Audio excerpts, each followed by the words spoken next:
उबिरवा कूचई अगुआ का बहिनी कुछ तगर बेरई जाई बरईन बीरा लगाई दा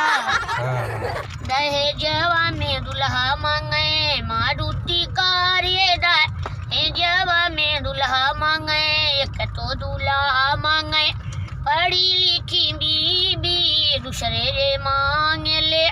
रंगीन टीवी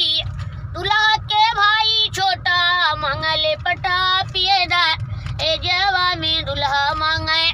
दुल्हा के बड़ा भाई सम्राट चले रूठे रूठे के बोलावे नहीं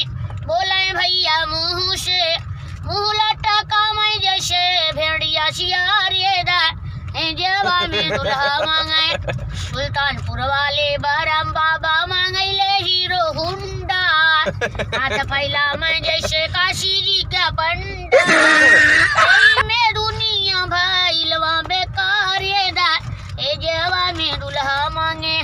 मोरे बीरवा के अजब बहार बरईन बीरा लगाई दा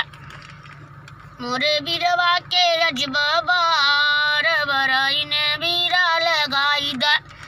बीरवा कूचई कुलबरतिया सारन का बहिनी कुछ तेगर बरई जाई बरईन बीरा लगाई दा